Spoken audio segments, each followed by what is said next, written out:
बत्ताशीबाई, बत्ताशीबाई, काय हो, काय झालं? काय झालं म्हणून काय विचारताय? आम्हाला जे काही ऐकायला मिळते त्याने धडकीच भरतीये हो. काय झालं? दादासाहेब सज्जनगडावर पोहोचले की नाही? पोहोचले, मग पण समर्थच गडावर नाहीत.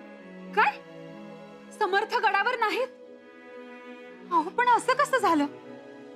दादासाहेब गडावर जाणार हे का त्यांना कळवलं नव्हतं? ते काही आम्हास ठाऊक नाही, पण युवराज गेलेत. आबासाहेबांच्या आदेशानुसार पोहोचलेत सुद्धा. पण आता समर्थ गडावर नाहीत म्हटल्यावर युवराज चिडणार. चिडणारच. एकतर त्यांना जायचं नव्हतं. आपण त्यांना जा जा म्हणालो, आग्रह केला म्हणून ते गेले. आधीच दुखावलेले होते आणि त्यात आणखी हे. त्यामुळे तर काळजी वाटते आम्हाला. ते घडायला नको तेच घडतंय. म्हणजे आता समर्थ येईपर्यंत दादासाहेबांना तिथेच थांबावं लागेल. युवराज थांबतील? थांबायला हवं, पण दादासाहेब तिथे थांबले तर मग आबासाहेबांची आणि दादासाहेबांची भेट लांबणीवर पडणार. आम्हाला तर काही सुचत नाही हो बत्ताशीबाई. आधीच त्या दिलेर खानाचा खलिता वाचून आम्ही पुरते धास्तावलोय. तो दिलेर खान वाटच बघतोय. वाट कसली? टपूनच बसलाय तो. कधी जरी योग आला तर त्या दिलेर खानाचं मुंडकच मारू आम्ही. समर्थ गडावर नाहीत म्हटल्यावर तिथे युवराजांचं थांबणं शक्य नाही. आम्ही निघतो. वहिनीसा, भवानी बाळाला घेऊन? नको नको, आम्ही जातो. बत्ताशीबाई तुम्ही? हो, आम्ही जातो. आत्ता लगेच निघतो. आमच्या बरोबर 8-10 स्वारांची शिबंदी खूप झाली. वहिनीसा, वाऱ्याच्या वेगाने आम्ही किल्ला गाठतो. समर्थ येईपर्यंत दादासाहेबांना तिथेच थांबून ठेवतो. एकदा का समर्थांची आणि दादासाहेबांची भेट झाली की मग दादासाहेब रायगड येतील आणि मग आम्ही आमच्या सासरी वाईला जाऊ. बत्ताशीबाई, तुमच्या शब्दापुढे युवराज जाणार नाही, पण तरीही आम्ही आलो असतो तुमच्या सोबत. वहिनीसा, तुम्ही भवानी बाळाला सांभाळा आणि आमच्या दादासाहेबांच्या पाठीशी राहा. आम्ही असेपर्यंत दादासाहेब कोणताही चुकीचा निर्णय घेणार नाहीत. बत्ताशीबाई, येतो.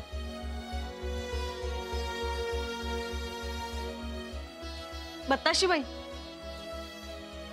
थांबा.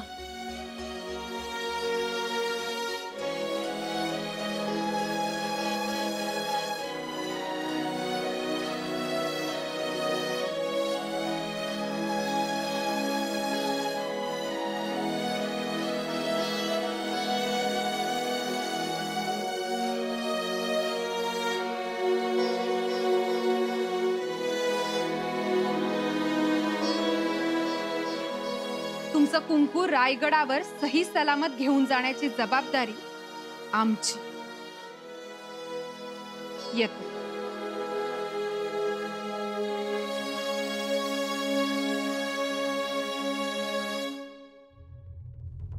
जगदम.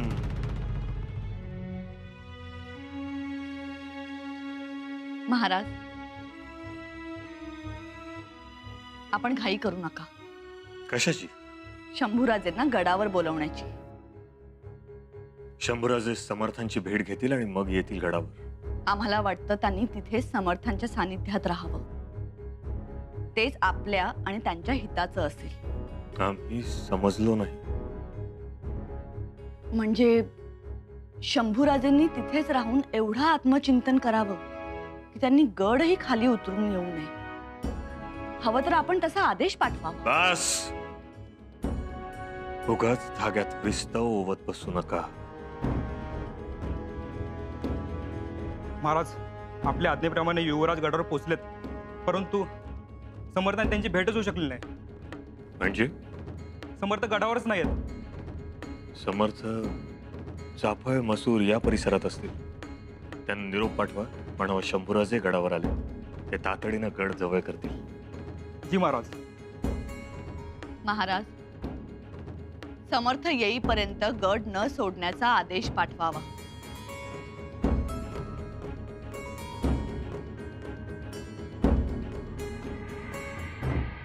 याला तमाशा नाही तर दुसरं काय म्हणावं? बोला किल्लेदार. थोडी गफलतच झाली बघा. थोडी गफलत?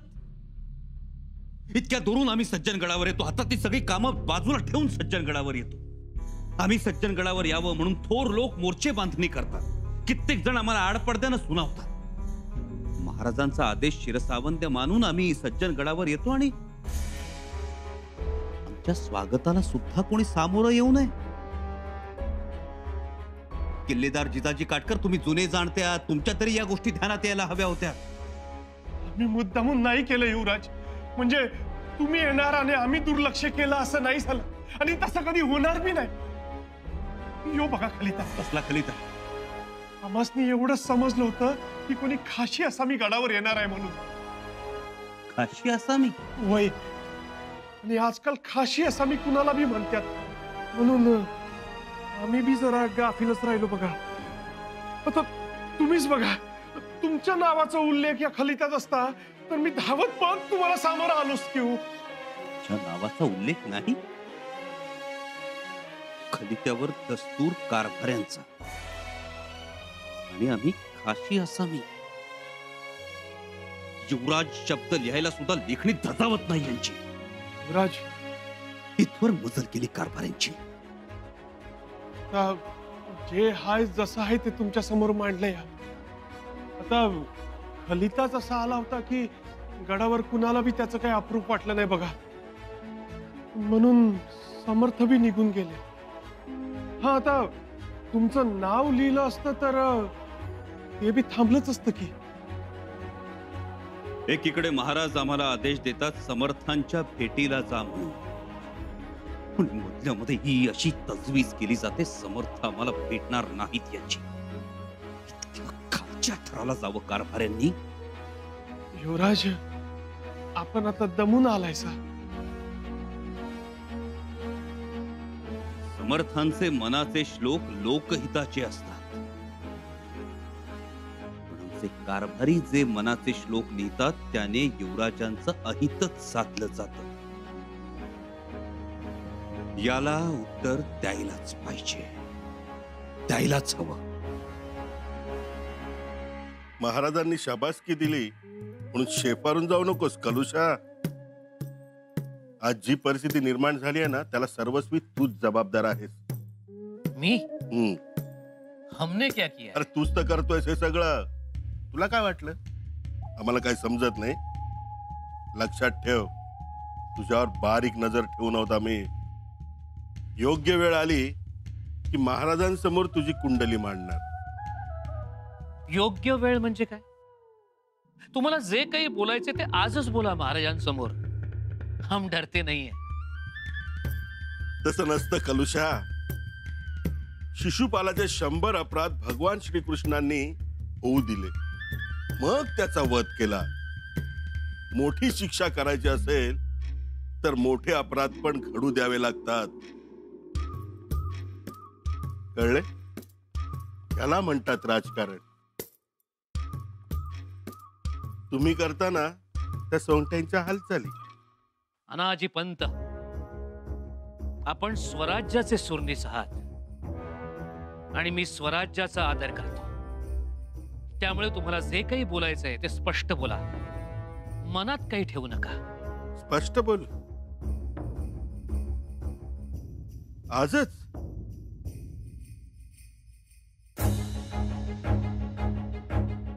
का घाबरलास मोठ्या शिक्षेला? घाबरलो आणि मी? बिलकुल नाही. पण मला कळायला पाहिजे ना, आपण मला का बोलताय ते. ठीक आहे, स्पष्टच बोलतो. युवराजांचं वागणं आधीपासून धड नव्हतं. त्यात तुझ्याशी मैत्री झाली आहे म्हटल्यावर विचारायलाच नको. म्हणतात ना, कुसंगतीने माणूस बिघडतो, तसं झालेलं आहे. मुळात युवराज बिघडले हेच आम्हाला मान्य नाही, आणि मी त्यांना काय सांगतो? मला काय वाटतं ते माझं ऐकतात? तू काही म्हण रे कलुषा, माझ्याकडे बित्तम बातमी आहे. चारामाफीची कल्पना तूच त्यांच्या डोक्यात घुसवलीस ना? गरीब रयतेची स्थिती बघून त्यांना दया आली. हे फक्त सांगायला, त्याच्या मागचा सूत्रधार तूच. आपण सगळं आधीच ठरवलंय का? आप कुछ सुनते ही नाही. आता तूच ऐक.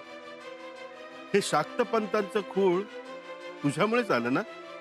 काय बोल ना. काय बोलणार आणि काय समजावणार? तुम्हाला शाक्त पंथाबद्दल काही माहितीच नाही. आम्हाला सगळं माहिती आहे. देवीची स्थापना काय, पूजा काय, मध्यानीचा नैवेद्य काय, पशूंचे बळी, धारण मारण, अघोरी साधना. अरे अरे अरे अरे अरे अरे अरे अरे अरे अजून काय शिकवायचं बाकी ठेवलंय तुम्ही? जारण मारण, अघोरी विद्या या सगळ्या आपल्या कल्पना आहेत. आमचे शंभूराजे हिरा आहेत. हिरा. हिरा आहे की साधा काचेचा खडा ते वेळ आल्यावर कळेलच सर्वांना. महाराजांच्या अतुल्य पराक्रमामुळे पसरलेल्या दिगंत कीर्तीच्या प्रकाशात चमकणारा काचेचा खडा, बाकी काही नाही. शंभूराजे हिरा असोत किंवा काचेचा खाडा, गिळण्याचा प्रयत्न करू नका. जीवावर भेतील तुमच्या. लक्षात ठेवा. आणि हो, आपल्या मराठीत म्हणतात ना, लहान तोंडी मोठा घास, तो घेऊ नका तुम्ही. जय मा चंडी.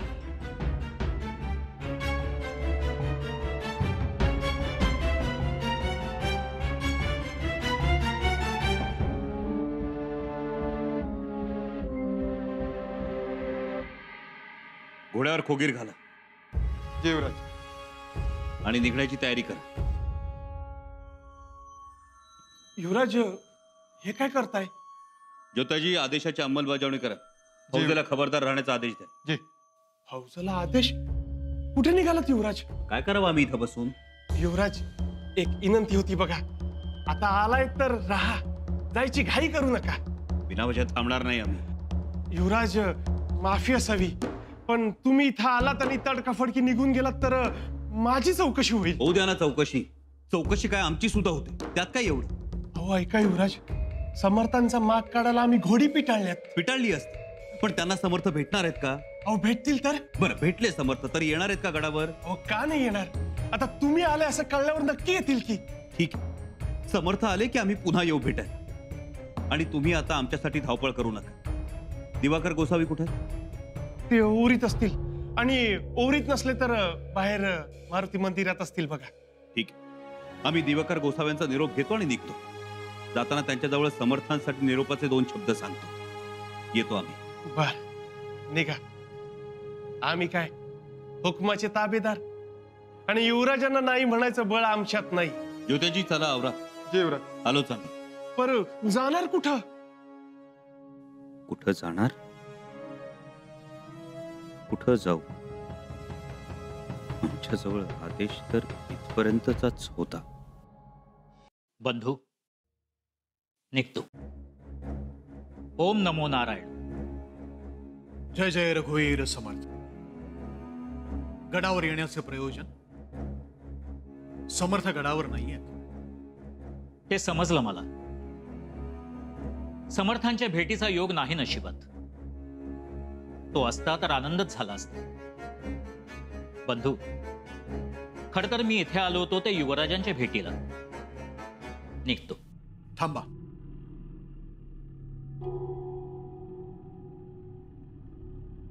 जायच्या आधी प्रसाद घेऊन जा.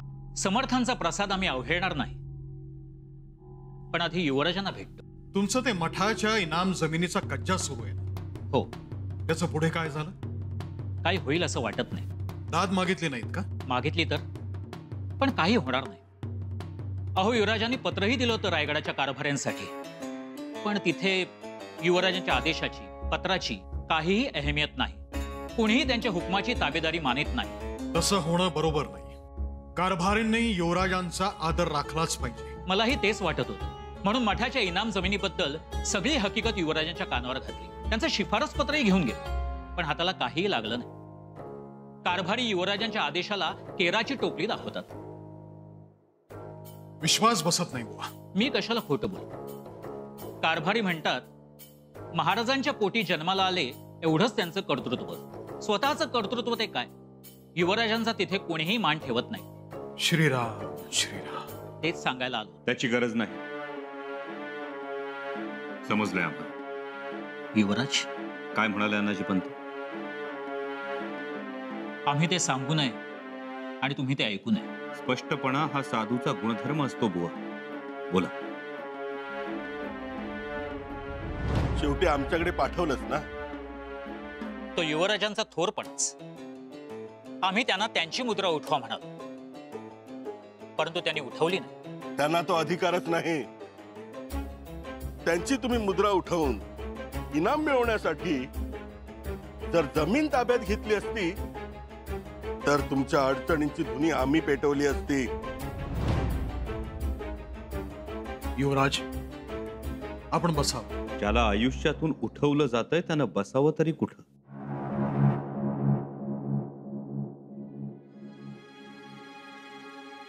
आइए तशरीफ लाइए, रूबरू होकर ही अंजाम के बारे में सोचा जा सकता है.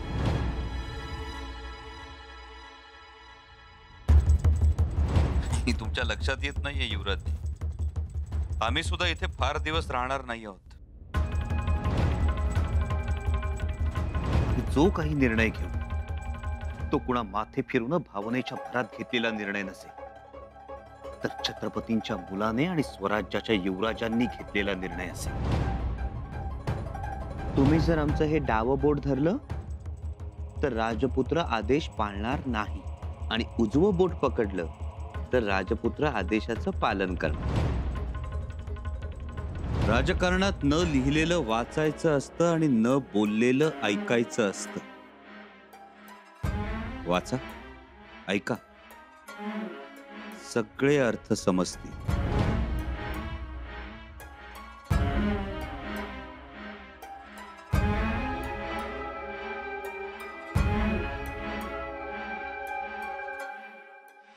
आता आम्ही क्षणभरही इथे थांबणार नाही. युवराज, काही चुकलं का माझं? तुमचं काय चुकणार? तुम्ही साधू संत मंडळी. दोष तुमचा नाही बुवा, आमच्या नशिबाचाच दोष आहे. युवराज, आपण गडावर आलात आणि लगेचच निघालात. मग काय करावं आम्ही? आधी रायगडावरून शृंगारपुरात आलो, शृंगारपुरातून सज्जनगडावर. वाटलं इथे तरी स्थिरता मिळेल, पण इथेही समर्थ नाही. काय चाललंय हे? हे सगळं आमच्याच बाबतीत का घडावं? मिळतील. तुमच्या सगळ्या प्रश्नांची उत्तरं मिळतील युवराज. आपण गडावर थांबावं, श्रींची आरती ऐकावी आणि गडावरचा डाळ गुळाचा प्रसाद घ्यावा. नाही बुवा, आता कसलीच इच्छा राहिलेली नाही आम्हाला. युवराज, अहो, साक्षात श्री प्रभू रामचंद्र सीतामाईंना वनवास सुटलेला नाही. सीतामाईंना रावणाने पळवलं. दिवाकर बुवा, आपण आम्हाला प्रभू रामचंद्रांचं उदाहरण देता आहात, पण प्रभू रामचंद्रांना त्यांच्या वनवासाचं कारणही माहीत होतं आणि कालावधी सुद्धा. आम्हाला दोन्ही ठाऊक नाही. शिवाय प्रभू रामचंद्रांना हेही माहीत होतं की नेमका रावण कोण आहे, नेमकं भांडण कुणाशी आहे. आम्हाला तर रावण कोण हेच कळेनासं झालंय. आमचं चांगलं काम सुद्धा रावण बनून समोर उभं राहतं आमच्या. मग त्यापेक्षा जो रावण आहे हे ठामपणे माहीत आहे, त्याच्याकडेच केलेलं काय वाईट? दिवाकर बोल, समर्थांना आमचा नमस्कार सांगा. येतो आम्ही.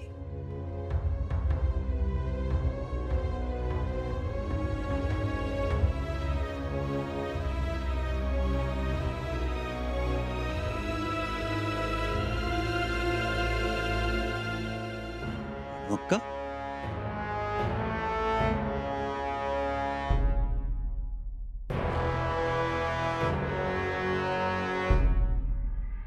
धारात्य, धारात्य. आई, अगं काय हो? एवढा ना हाका मारताय? काय झालं? तयारी करायला घे, आपल्याला निघायला हवं. तयारी? कुठं जायचंय? रायगडावर. अहो, पण एवढ्या घाई ना? उशीर व्हायच्या आत पोहोचलं पाहिजे. आवरायला घे.